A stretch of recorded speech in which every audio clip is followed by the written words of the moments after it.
Bom dia, irmãos. Hoje, bom dia, né? Hoje é dia 24/12, véspera de Natal, de 2023. Agora são 10 horas e 31 minutos. Optamos por fazer esse culto mais cedo hoje por causa, justamente, da ceia de Natal. Então, estou feliz por estar aqui. Para quem não me conhece, sou o pastor Hélio. Estamos nesse culto maravilhoso aqui, que se você chegou aqui através do YouTube ou das nossas redes sociais, queria que você soubesse que nós temos cultos todos os domingos às 18 horas, com exceção de hoje, por causa da véspera de Natal e da ceia de Natal. Nós temos lá um site, o www.igrejadeinterlagos.com.br. Nesse site você vai encontrar os nossos horários de culto e um botãozinho aqui em cima para você clicar no horário do culto e entrar nesta sala aqui. Fica à vontade para participar conosco. Temos também a nossa rede social, que é o Facebook e o Instagram. E também temos um Fale Conosco lá no nosso site. Você pode perguntar, tirar dúvidas, conversar conosco, não tem problema nenhum, fique à vontade. Tá ok? Então, hoje, eu vou falar especificamente sobre o espírito de Natal. Ok? E o que vem a ser isso? Bom, vamos começar lendo um texto aqui, que é Mateus 1, de 18 a 25. Eu vou colocar aqui para vocês. Mateus 1, aqui, ó, nascimento de Jesus. Diz assim: Ora, o nascimento de Jesus Cristo foi assim: estando Maria, sua mãe, desposada com José, antes de se ajuntarem, achou-se ter concebido do Espírito Santo. Então José, seu marido, como era justo, e não queria infamar, intentou deixá-la secretamente. E, projetando ele isso, eis que em sonho lhe apareceu um anjo do Senhor dizendo: José, filho de Davi, não temas receber a Maria, tua mulher, porque o que nela está gerado é do Espírito Santo. E dará à luz um filho, e chamará o seu nome Jesus, porque ele salvará o seu povo dos seus pecados. Tudo isso aconteceu para que se cumprisse o que foi dito da parte do Senhor pelo profeta, que diz: Eis que a virgem conceberá e dará à luz um filho, e chamá-lo-ão pelo nome de Emanuel, que traduzido é Deus conosco. E José, despertando do sono, fez como o anjo do Senhor lhe ordenara e recebeu a sua mulher. E não a conheceu até que deu à luz seu filho, o primogênito, e pôs-lhe por nome Jesus. Tem alguns segredinhos aqui, né? Então, o primeiro segredo aqui é que ele fala assim, o nascimento de Jesus foi assim, estando Maria desposada com José, antes de se ajuntarem. Ou seja, Maria estava prometida para José. O casamento judaico, ele não acontece num único dia, são vários momentos. Então, antes deles se juntarem, ou seja, sexualmente falando, né? Antes deles terem um contato sexual, por causa do casamento, né? Ela achou-se ter concebido do Espírito Santo, ou seja, ela estava grávida. E uma mulher grávida no judaísmo é uma vergonha. Uma mulher grávida sem marido, não é isso que eu estou querendo dizer. Então, como José não queria infamar, ou seja, dar má fama a Maria por ter desrespeitado a sua religião, todos achariam que ela estaria grávida de José e não de outra forma. Então José falou assim: eu não quero, eu amo Maria e eu não quero dar má fama a ela. Então Eu não quero que ela se sinta mal por minha causa. Então ele pensou assim, vou deixar Maria secretamente e ir embora. Mas aí ele teve um sonho e entendeu que ela estaria grávida por causa do Espírito Santo. E o nome dele foi ordenado ser dado a Jesus. Né? Então tá aí. E mais uma outra coisa, e não a conheceu até que deu à luz seu filho. Ou seja, Maria deu à luz de maneira virgem ao seu filho. E pôs o nome de Jesus. Ou seja, depois que Maria teve o bebê, aí ele desposou, ou seja, ele teve o seu contato sexual com Maria, como diz no casamento. Então tá aí uma pequena reflexão sobre esse texto aí. Mas eu quero falar sobre o espírito do Natal. E eu quero falar sobre essa palavra espírito, que no Novo Testamento, espírito tem dois significados básicos, né? Não, dois não, três significados básicos. Primeiro é o espírito como sendo aquela parte imaterial do homem, que ninguém consegue explicar. Você pode procurar no dicionário, ninguém sabe exatamente o que é o espírito. É uma coisa que está dentro do homem que faz o homem viver. Aí quando o homem morre, o espírito sai. Essa é a ideia básica que tem por aí. Mas essa ideia está totalmente errada. Não é o que a Bíblia diz. A Bíblia diz outra coisa. Tem outra parte do Espírito que é o Espírito Santo, né? Que é o Espírito Santo de Deus.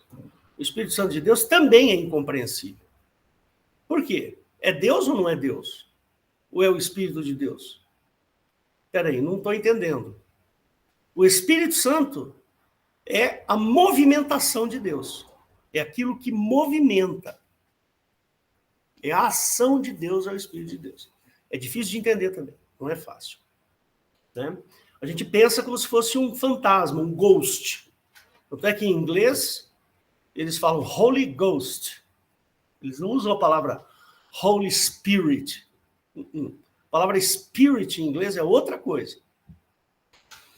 Então, Ghost foi-nos traduzido como fantasma. Né? Lembra do filme Ghostbusters? Né? Os caçadores de fantasmas. Então tem uma confusão enorme com essas coisas aí. Né? E a terceira tem a ideia de ser a terceira coisa que a Bíblia nos mostra.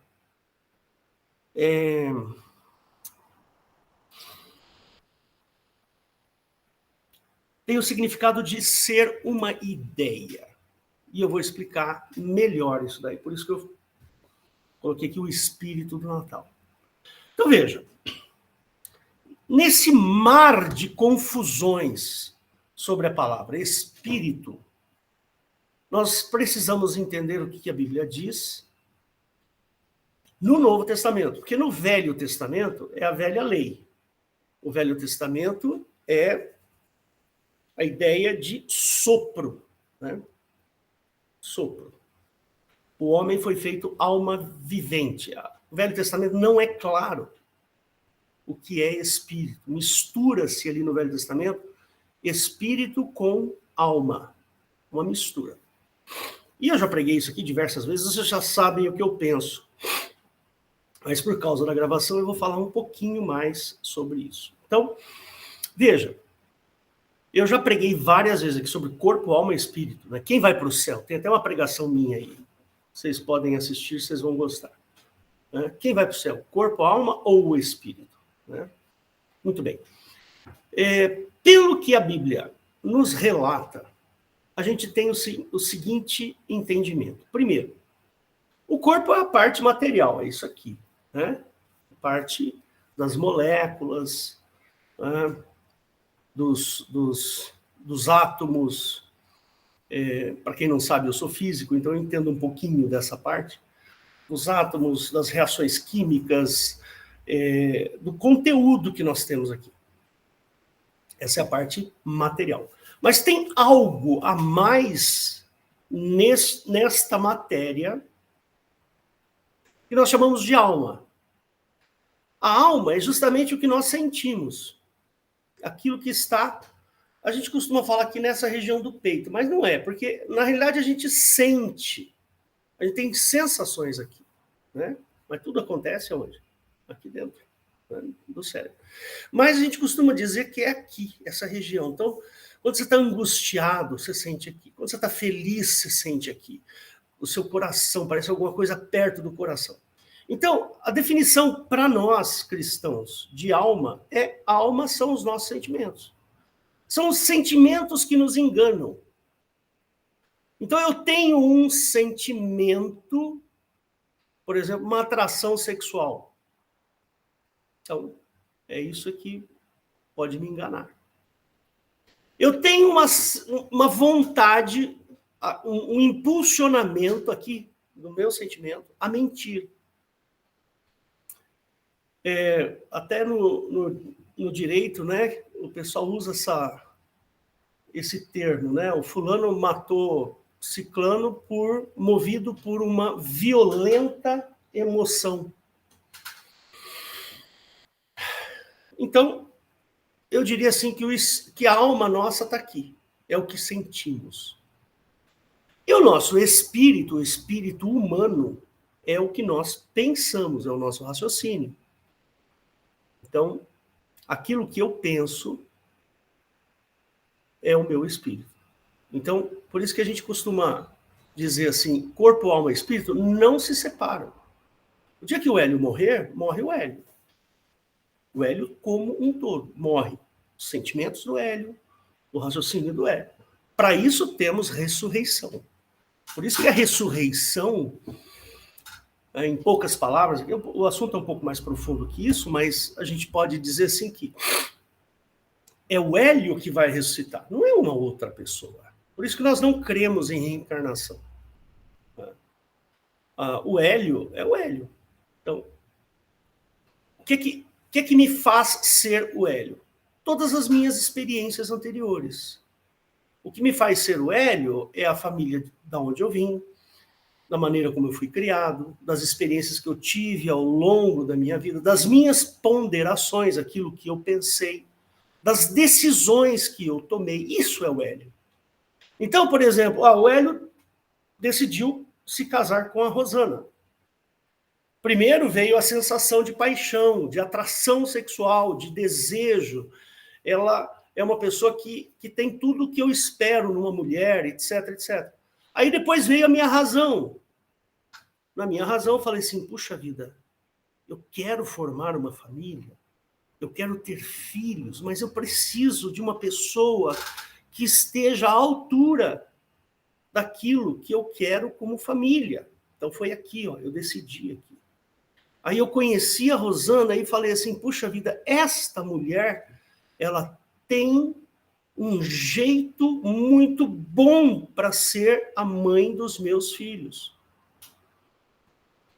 Eu percebi, eu fui na casa dela, eu conheci os pais, eu conheci a mãe, as irmãs, o irmão, e eu vi o jeito que ela tratava o pai, o jeito que ela tratava a mãe, e eu falei assim, puxa vida, achei a esposa ideal para ser mãe dos meus filhos. Então foi aqui, razão. O sentimento foi o sentimento de um homem por uma mulher. Normal, natural. Por isso que a gente fala, quando eu morrer, eu ressuscitarei. Por promessa. A promessa de Jesus é que nós ressuscitaríamos. Então, é o Hélio que vai voltar à vida. Com as experiências que eu tive. Com os sentimentos que eu tive, com a razão que o Hélio tem. Não é outra pessoa. É o Hélio, é aquilo que me faz ser o que eu sou, ressuscitará. Então, corpo, alma e espírito está explicado. Se você quiser uma definição um pouco mais profunda, procura lá a minha pregação sobre quem vai para o céu, corpo, alma e espírito. Lá eu falo um pouco mais profundamente. Então, o meu espírito é aqui. E eu vou falar algumas coisinhas daqui a pouco, você vai entender o que eu estou falando. Bom, o Espírito de Deus eu não vou falar mais, porque a gente já sabe que o Espírito de Deus, o Espírito Santo, é a ação, é o movimento de Deus, né? É o Consolador. Também temos aí pregações sobre isso. E vamos falar agora do terceiro Espírito, que é aquela ideia, a ideia de uma coisa, um conceito. Então, a palavra espírito, ela tem... Vou ler aqui um pouquinho. A palavra espírito tem sido utilizada indevidamente, pois houve uma mistura de conceitos em função das diversas religiões do mundo, principalmente de origem indiana e espírita. Então, existe, assim, um conceito kardecista, de que eu não sou especialista, não entendo sobre o kardecismo, mas dessa ideia de que esse espírito, esse ocupante deste corpo, sai daqui e vai para um outro corpo depois que morre. Que é o conceito da reencarnação. O conceito de que esta capa material, este corpo, esta carne, se desfaz, mas o conteúdo vai para uma outra pessoa. O que não bate com o cristianismo. Por quê? Porque o cristianismo fala de ressurreição. E a ressurreição tem esse conceito de o mesmo indivíduo que morreu ressuscitará, não outro indivíduo. Então tá aí uma diferença bem básica aí. O conceito de espírito, a palavra pneuma no grego, estou falando da palavra pneuma. O Espírito Santo é o paráclito, ou paracleto. Esse é o Espírito Santo, é outra coisa. Mas a palavra pneuma no grego tem como significado de ideia, conceito.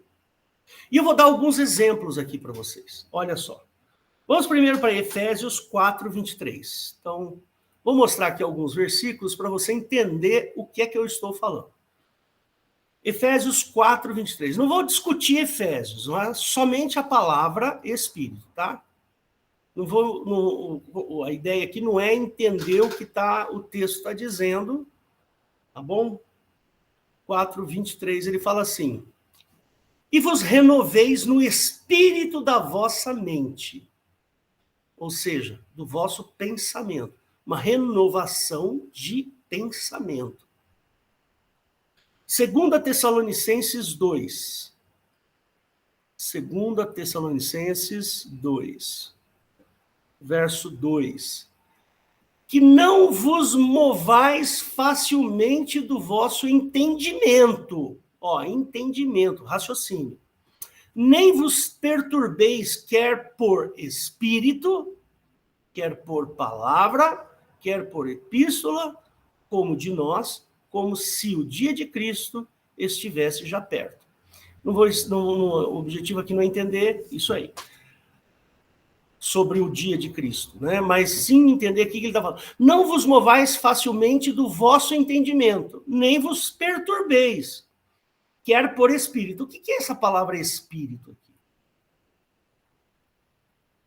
O que significa quer por espírito? Significa ideia. A ideia de alguém. A ideia, ou seja, vem alguém com um conceito novo, dizendo algo novo. Por exemplo, o caso da reencarnação. A reencarnação é um espírito, é uma ideia. Tá entendendo aí, meu irmão? Então, não vos movais facilmente por uma ideia de terceiro. É isso que ele está dizendo. Daqui a pouco eu vou me fazer mais claro ainda. 1 João 4, de 1 a 6. Vamos lá, 1 João 4, de 1 a 6. Esse aqui é o clássico, né? Eu gosto muito desse texto aqui, justamente para poder explicar isso aí.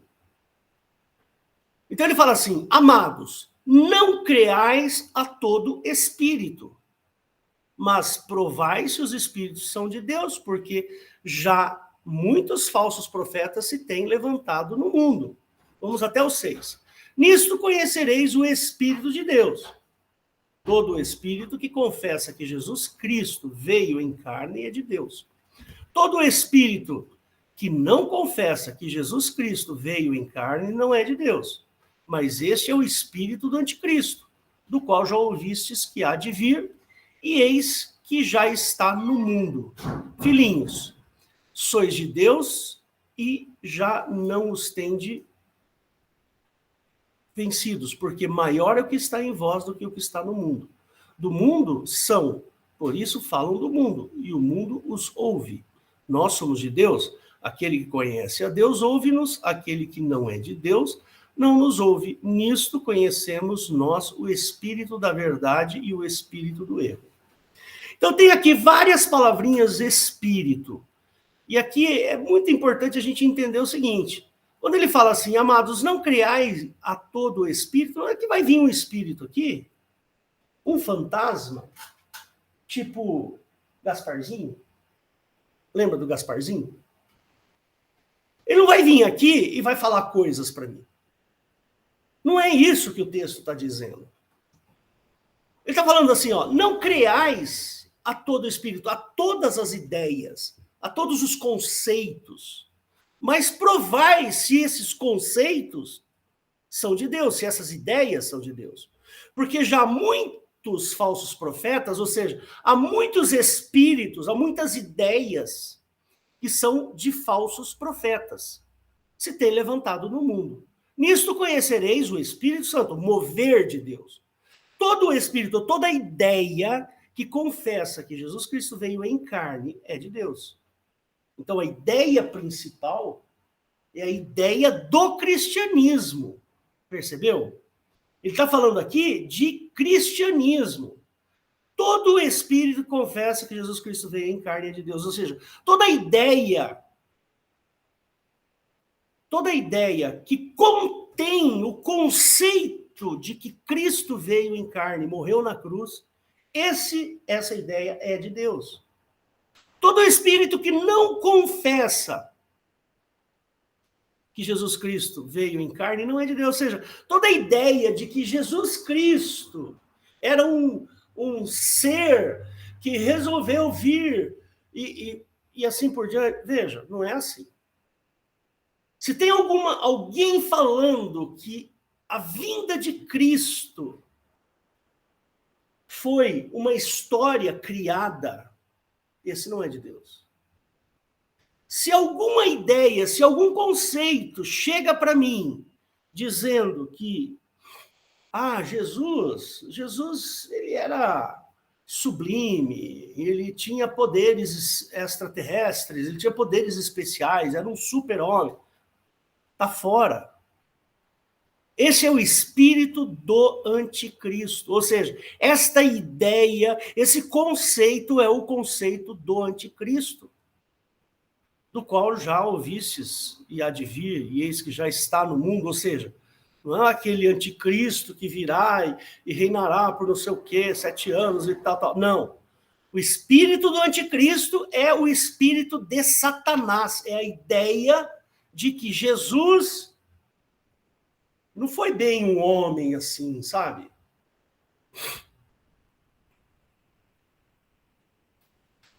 E aí ele termina com essa pérola maravilhosa aqui, né? Nós somos de Deus. Aquele que conhece a Deus ouve-nos. Ele está falando de quê? De conceito, ó. Aquele que não é de Deus não nos ouve. Nisto conhecemos nós o Espírito, a ideia da verdade e a ideia do erro. Então tá aí. Espero ter esclarecido esse texto. Então, vamos falar agora sobre o Natal mesmo, né? Vamos falar um pouco mais agora sobre o Natal, uma vez que nós já entendemos o que significa a palavra Espírito aqui. Ok? Então vamos lá. Então, o espírito do Natal é a ideia do sentimento cristão, aonde nós possamos espalhar e viver a remissão das ofensas e a união com todos. Pelo menos deveria ser assim, né? Então, veja só. Nós estamos numa época natalina, de Natal. Estabeleceu-se que dia 25 de dezembro é o dia do nascimento de Cristo. Não se sabe ao certo que dia foi. Mas tudo bem, vamos homenagear a Cristo com este dia. Ok? Então, está surgindo aí uma homenagem da humanidade para esta pessoa tão importante que veio até nós, o Senhor Jesus Cristo. Então, esta é a data que foi escolhida, não aquela que realmente aconteceu. E a gente não vai discutir isso aqui, porque não interessa. Para nós, cristãos, não interessa qual foi o dia que Jesus nasceu. O que importa é que Jesus morreu e ressuscitou por mim. Então, eu diria até que a Páscoa é até mais importante, né? Mais importante do que o próprio Natal. Né? Por exemplo, em outras culturas, o Dia de Ação de Graças, que dia que é? 30 de novembro? Foi? Não, 30 de novembro. O Dia de Ação de Graças é em novembro. 30 de novembro, acho que é. Bom, enfim, nos Estados Unidos, por exemplo, o Dia de Ação de Graças é um dia mais importante que o dia de Natal. Né? Então, existem em outras culturas outros dias importantes, ainda que sejam cristãos. Né? Mas eu tenho por mim que a Páscoa ela é a mais importante até do que o Natal. Mas não estamos aqui fazendo uma competição de dias importantes, vamos respeitar as culturas. O dia de Natal é um dia em que o nosso coração, o nosso sentimento fica movido pela obra de Cristo. O nascimento de uma pessoa que veio me trazer salvação. Então, esse momento cultural, ele é muito importante para nós, cristãos. Né? Ele é importante porque nos remete à lembrança de que uma pessoa veio, sofreu, morreu e ressuscitou. E essa pessoa se chama Jesus Cristo. E nós, dentro da nossa cultura, nós nos ajuntamos no dia 24. Então, hoje é um dia de ajuntamento. Hoje, a minha cunhada, a irmã da Rosana, tem uma casa ali embaixo que ela usa para fazer essas festas. Então, hoje à noite, nós vamos todos para lá. Eu vou preparar daqui a pouco um pernil. Vou fazer o pernil, vou assar um pernil. A Rosana vai fazer uns doces e a gente vai levar para lá. E a gente vai lá, quando chegar ali mais ou menos umas 9 horas da noite, a gente senta e vai comer. E vai experimentar, e vai conversar, e vão estar... Os filhos da Dona Eva vão estar lá, os netos da Dona Eva, que é a mãe da Rosana, vão estar lá, né? Os genros, as noras, enfim. Estaremos todos reunidos ali. Vamos conversar e vamos, né, matar saudades, porque o dia a dia não permite que a gente fique se encontrando, né? Mas esta noite será a noite que a gente chama de Silent Night, né? Silent Night, a noite silenciosa. Deveria ser silenciosa. Então, esse ajuntamento com os familiares e amigos é um momento em que podemos firmar laços, perdoar, sabe? Perdoar. Louvar a Deus. Tudo isso por causa da obra de Cristo. Esse é o espírito que deveria estar nos nossos corações. A ideia de se ajuntar e comer, Eu lembro até que quando o Todd estava aqui no Brasil, ele falava assim que esse ajuntamento para comer tem uma coisa especial do ser humano. E é verdade. É tão bom quando a gente senta para almoçar juntos. A gente vai tomar café. Agora de manhã estávamos todos tomando café lá.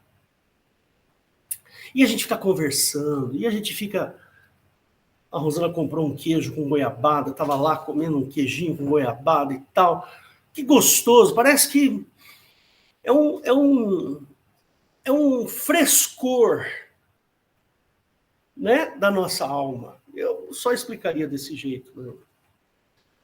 É gostoso. E Jesus fez isso na Santa Ceia. Jesus pegou lá os seus discípulos, aquele que ele tanto amava,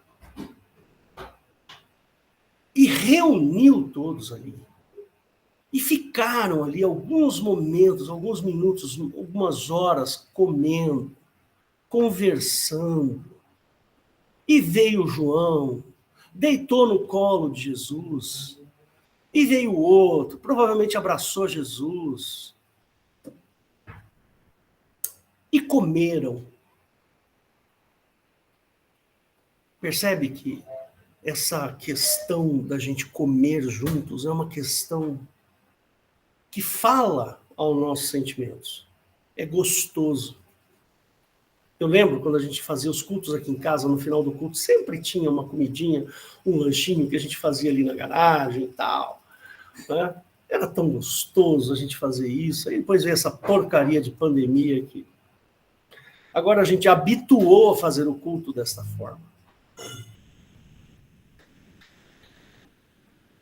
Então, a ideia de se ajuntar e comer, que foi a ceia que Jesus fez, né, vem justamente do que Jesus promoveu na última ceia. O ato de comer representa muito para o ser humano, pois esse momento é relaxante, é silencioso. Nós podemos olhar um para o outro, podemos olhar nos olhos e sentir ternura. Puxa, como é bom estar aqui com você. Isso representa a nossa cultura. Quando Jesus reuniu seus discípulos para a última ceia, ele estava representando uma nova cultura, sobrepondo a cultura judaica e desfazendo aquilo que teria sido construído ao longo de séculos. Jesus estava promovendo uma nova cultura, a cultura do ajuntamento, não por ajuntamento, mas em função dele. Ele estava ali. Ele é o centro do universo. Ele é o centro de todas as coisas. Não era mais algo imaterial. Não era um Holy Ghost. Não, era uma pessoa. Um humano. Uma pessoa que estava bem ali, na frente deles. Não é mais um ajuntamento com medo de passar um anjo da morte, e você faz lá a carne com as especiarias amargas, e passa alguma coisa nos umbrais da porta, para que esse espírito da morte... Não! Acabou! Acabou isso, não é mais isso. Agora é um ser humano, um sujeito visível, observável. E ele estava ali sobrepondo essa cultura do Velho Testamento com a cultura de Cristo.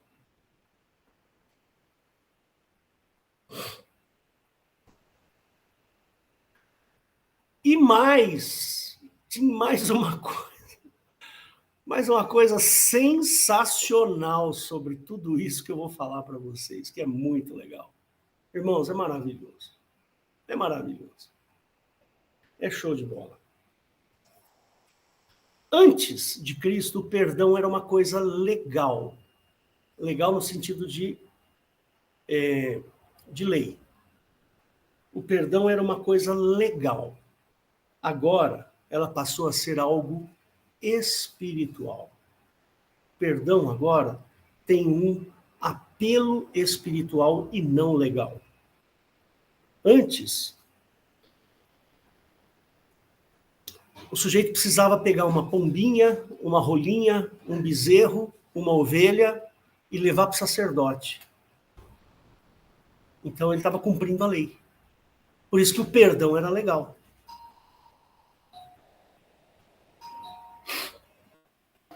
Espera aí que está chegando alguém aí, eu não sei quem, a Rosana vai ver. Então, esta é a obra de Cristo, pois ela está baseada na remissão do pecado como coisa impossível ao homem. O homem não consegue perdoar os seus pecados. O homem não consegue, por obras, perdoar os seus pecados. Ainda que ele levasse lá a ovelhinha, lá. Antes do perdão de Cristo, da remissão, ela deveria passar pelo sacerdote.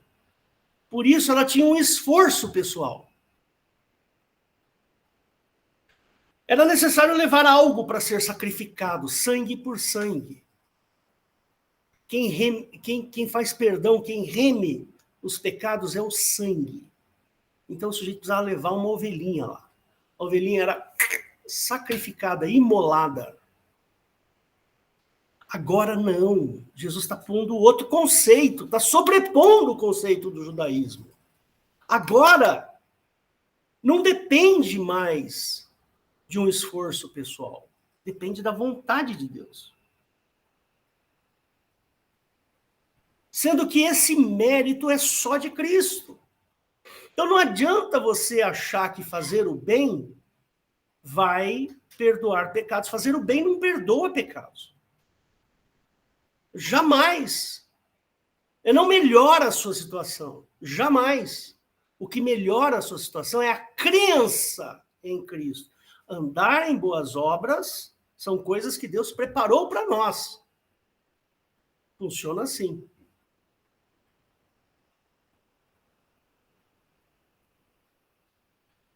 Então, meus irmãos, essa ideia, a ideia de que o Senhor Jesus veio para remir, para perdoar, para desfazer a obra das trevas. A obra das trevas é o pecado. A obra das trevas é a maldade. E o Senhor Jesus, ele veio justamente para nos dar essa oportunidade, sem esforço pessoal. E o pacote ele é completo. Quando Jesus prepara esse pacote, é um pacote completo. Por quê? Porque além de você se tornar um filho, né? Porque a Bíblia fala que todos aqueles que creem no seu nome têm o poder de serem feitos filhos. Está lá em João, capítulo 1. Então, irmãos, pensa assim, quando o Senhor Jesus morre, e eu creio nessa morte, e creio na ressurreição, o que acontece, basicamente, eu sou plantado lá, como disse Eliette no começo do culto. O Senhor Jesus foi lá e tomou o lugar da Eliette, tomou o lugar do Hélio na morte. Essa ideia, esse é o princípio básico do cristianismo. Então, se você fala que você é um cristão, então você tem que ter essas ideias de maneira claras na sua mente. Elas precisam ser bem claras. A vovó chegou. Deus abençoe, dona Eva.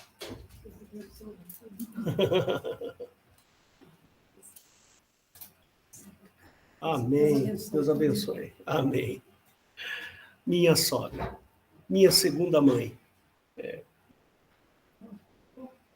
E se você for ver bem, essa ideia do cristianismo, ela é perfeita. Porque quando Jesus morre, e eu tenho essa capacidade de, na minha crença, me tornar filho, ele disponibiliza para nós o Espírito Santo, a obra de Deus. E essa cultura, quando Jesus traz essa nova cultura, é uma cultura que vai mexer na sua maneira de pensar. E mexe tanto na sua maneira de pensar, que você começa a falar assim, eu não sou mais desse mundo. Eu não pertenço, eu não vou fazer as coisas desse mundo. Lembra que ele fala assim, eu acho que é Efésios 4:23, vou mostrar aqui para vocês. Espera aí que eu estou perdido aqui. Vamos lá. Deixa eu ver se é Efésios mesmo. Olha só que interessante isso. Ó. Se for, né? Efésios 4:23. Não é isso. Não é. Ah, não, é sim. Ele fala assim, e vos renoveis no espírito da vossa mente. O que significa isso? O que significa... Eu expliquei o que era espírito, né? Agora, o que significa vos renoveis? O que é essa renovação? É justamente essa questão cultural. É justamente essa maneira de pensar. Olha, o Senhor Jesus... Deixa eu ver só mais um texto aqui. Segunda Tessalonicenses, que ele fala... Ele fala assim, ó, que não vos moveis facilmente do vosso entendimento, nem vos perturbeis, quer por Espírito, quer por palavra, quer por Espírito. Beleza. O que significa renoveis no Espírito da vossa mente? Olha, renovar é fazer novo novamente. Fazer novo novamente. Outra vez. Ora, se a tua cabeça, se o teu raciocínio, se a tua estrutura de pensamentos é lá do mundo, ele fala, troca essa estrutura de pensamento, troca tudo isso que você pensa por algo novo. Por isso, renovar no espírito, né? No entendimento. Então, passe a entender agora que a coisa não é como estava no Velho Testamento. Agora não. Agora a coisa é aquilo que Jesus estabeleceu. Entendeu? Isso é renovar no espírito. Como fez o Nicolas outro dia. O Nicolas chegou e entendeu o que era necessário falar, entendi, pastor, eu quero me batizar. Eu entendi que eu preciso batizar. Eu entendi, pastor. Ó, renovação. Serginho antes... Cadê o Serginho? Tá ali. O Serginho antes tinha uma estrutura de pensamento diferente. Ele tinha uma outra religião, ele é espírita. Tinha outro jeito de pensar, outra maneira de entender. Aí eu preguei a palavra para ele e ele falou, entendi, pastor, entendi. Que maluquice. Eu entendi, eu quero me batizar. Entendeu? Esse é o conceito. Então, meus irmãozinhos, esse é o espírito do Natal. A gente não pode fugir disso aí. Porque a obra de Cristo ela é simplesmente uma obra barbaridade. É uma coisa maluca, louca, doida. De tão maravilhosa que é essa obra. Então eu queria assim deixar para você esse entendimento do Natal. Não importa se Jesus nasceu no dia 25, no dia 21, no dia 10, não importa. O que importa é o seguinte, que eu preciso ter esse momento de reflexão agora. Eu preciso parar para pensar. Parar e falar assim, puxa vida, vamos pregar o evangelho para todo mundo, porque esse evangelho é muito bom, esse negócio é muito gostoso, isso me renova a minha alma, me ajuda, me refresca, me dá esperança. Gente, todos nós vamos morrer. Todos nós vamos passar pelo momento da parada do coração. O coração vai parar de bater. O nosso cérebro vai parar de pensar. Isso aqui vai apodrecer no fundo do buraco lá na terra. Mas vai ter um dia que Jesus vai voltar. Mas vai ter um dia que Jesus vai voltar e eu vou ressuscitar. E esse dia vai ser o dia mais glorioso da face da terra.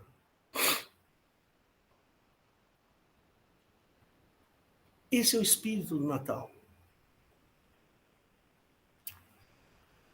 E eu gostaria que você repensasse isso. Não simplesmente, eu vou lá para ceia. Não, vá com essa ideia. Faça a sua ceia de Natal hoje à noite com essa ideia.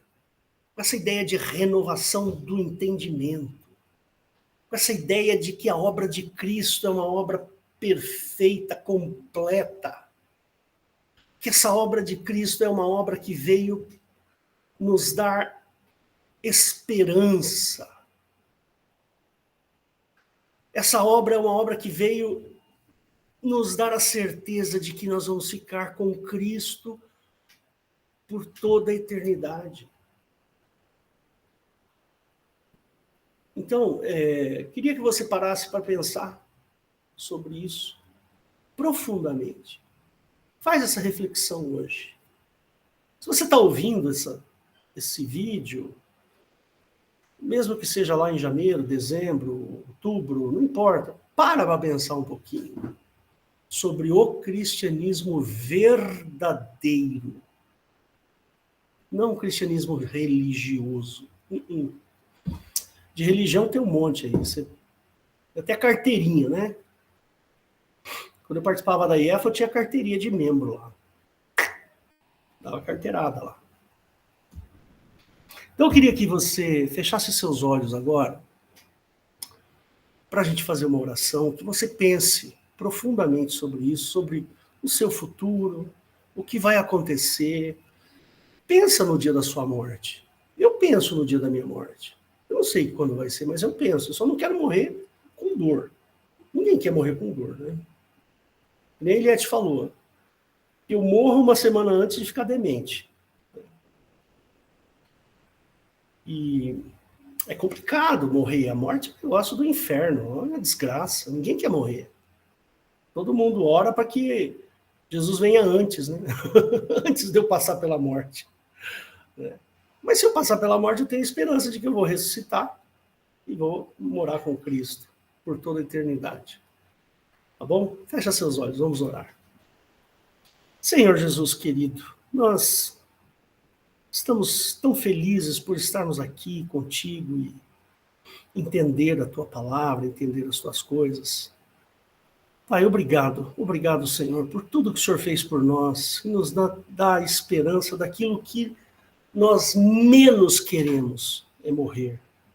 Aquilo que nos apavora é a morte. Mas o Senhor nos dá esperança, porque o Senhor passou pela morte e ressuscitou. E nos deu a esperança da ressurreição. Obrigado, Senhor. Peço, Pai, que o Senhor abra a mente daqueles que vão ouvir essa gravação. E eu te peço isso em nome do Senhor Jesus Cristo. Amém. Amém. Deus te abençoe, meu irmão.